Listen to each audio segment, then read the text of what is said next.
Hi, I'm Ayomide, Aregbede, and I was really looking for the opportunity to speak to you in person today, but life didn't make that happen. Today, I'm going to be talking to you about resilience in a chaotic market. Now, there have been massive layoffs within tech ecosystem, and for people just starting their career or people just even considering going into tech, though that would really be a source of anxiety. And I've been there before, not necessarily in a situation where there was massive layoffs, but I've also been in that situation where I was just looking for my first opportunity for a job, where I was applying to several companies, applying repeatedly, and just hoping for that hundredth opportunity, sending out hundreds of applications, just hoping that one company will give me the opportunity to interview and the opportunity to just show them that I have enough competence to get a job. And I can imagine what a lot of people are going through now, coupled with the fact that a lot of people are talking about AI, and we don't know if AI is going to be a co-pilot, or we don't know if AI is going to take our jobs, and people are just saying AI is going to take our jobs and stuff. So I can imagine the anxiety in the hearts of people.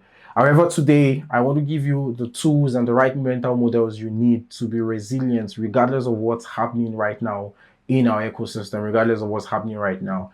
The first thing I want to say to you is that as you're making your choice or you're deciding on what you want to do within the tech space, choose something or do something that's interesting to you. Now, every career requires a lot of time and effort to become successful in it. Most software engineers, most footballers, most people in Formula One, most doctors have invested a number of time before they become successful. Even most of the most profitable companies we're seeing today have invested time in becoming successful. And it requires a lot of motivation and energy for people to push through, regardless of whatever is happening around them. And some of the easiest ways to ensure that you're consistent, or one element that helps people to be consistent in what you're doing, is the fact that you're doing things that you're genuinely interested in. If you watch a lot of Hollywood, I watch a lot of Hollywood, and you see some of those weird scientists who discover weird things, you notice one trait that's common among them. These are people that really love physics. These are people that really love chemistry. These are people that really love biology. And so going to work every day, experimenting, seeing failures, doing their experiments are just challenges. They're hurdles that they are looking forward to the opportunity to jump over because they are really passionate about physics and they're really passionate about what you're doing. Now, I know people keep saying, or people say this thing, is Dangote passionate about cement and stuff? Well, I don't know if he's passionate about cement, but one thing I know, and one thing you can see consistently, is the fact that he's passionate about building Dangote and is passionate about ensuring that it is the next, or it is a very strong multi-billion-dollar business. And so one thing that is consistent across the board, when you see top executive at tech companies talking about technology, you can see that they're really interested in what your company is building. They're really interested in what your company is, and they're really interested and passionate about making their company successful. And so it's a consistent thing. Even Paul Graham recently wrote an article, the article has been popular on social media and on Twitter recently, where he said that, and I'm just paraphrasing, that for people to be able to do interesting work, for people to be hardworking, they need to ensure that you're working on stuff that are interesting to them. You don't want to be the person who spends 90% of your time, or at least 1/3% of your life, working on stuff that is not interesting to you, working on stuff that you hate, working on stuff that you're struggling with. It will definitely affect every area of your life. But if you're passionate about what you're doing, if you're passionate about digital marketing, if you're passionate about content marketing, every day that you make mistakes, every day you're uncovering or discovering your ignorance or your lack of knowledge or lack of expertise and stuff, you get excited because every day is presenting to you an opportunity for you to deep dive into it, an opportunity for you to know more about it, an opportunity for you to explore more. So I really strongly recommend to you. I know that for some of you, you don't have the privilege of just pursuing your passion in tech, but when you have considered all the factors that are important to you, money, employability, and stuff, ensure that you still try your best to find something that is interesting to you, something that you're passionate about, something that when you wake up every day and you know that this is what you're going to spend the next 8 hours of your day on, you're not sad and you're not like, oh God, not again. But you're excited about it. You're excited about the prospect of learning and going deep dive into it. Now, the second thing I would say is this. It is that it is not a cliche that it requires time and energy for you to be successful at anything you're doing. I'll give a typical example. Now, I pretty much, if I do a rough estimate or I do like a rough analysis of the people in the room right now, I can say that at least 10% of the people in the room are football fans. 10% of people in this room love football or follow a particular club. Now, one of the things that people probably know is that many of the players that you're seeing who are still in their prime, in their 20s, 21, 23, 24, have probably been playing football since when they were like 9, 10, 6 and stuff. Now, I started watching Formula One, and there are people in Formula One who are very good at 24. But then when you now check their parts, you notice that their parents bought them their first maybe go-karts and stuff, maybe when they were 3 or 4.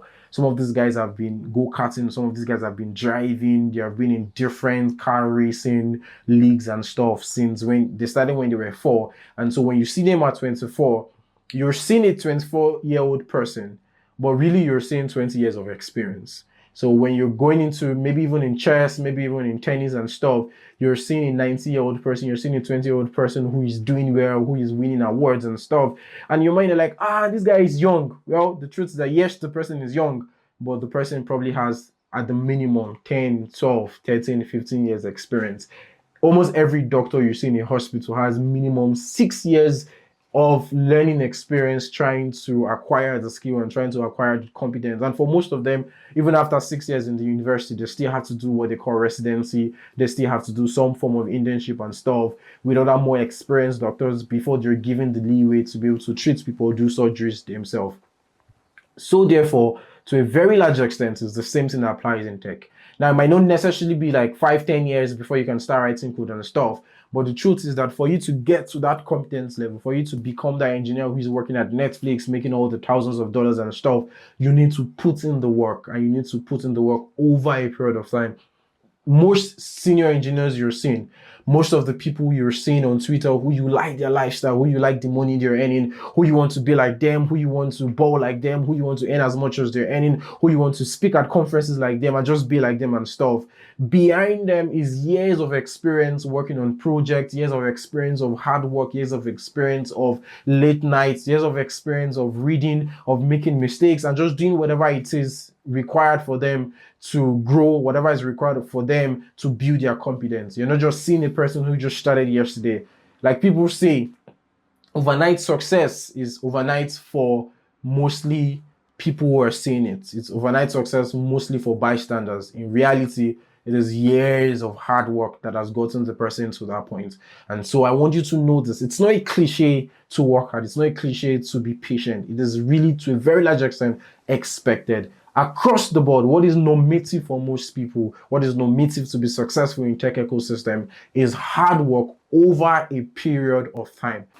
All right, so the third thing I want to say is aim to deliver high quality work. Or you can say to have a strong zeal to deliver high quality work, or a strong desire to deliver high quality work. From today moving forward, take every opportunity. Let this be your core focus, which is that every point, based on your knowledge, based on the resources available to you, you will do your best. You will pay attention to detail. You will own the process. You will own the work you're doing to ensure that the result of every work, the result of your effort, and every work that you deliver to stakeholders, to your clients, to your manager, would be the best quality work that you can deliver at that time. I promise you that if you forget every other thing I've said today, but you remember this, and that your entire focus living here today is that I am going to do everything possible to deliver the best quality of work that I can deliver, I am assuring you that that is the core thing you need to have the best career that you can have. And it is one thing you need to be resilient in a chaotic market. Continually put all the efforts you can put, continually maximize every opportunity and every resource within you or available to you to deliver the best quality work that you can deliver. Thank you for coming to my talk. I'm Ayomide Aregbede. Bye.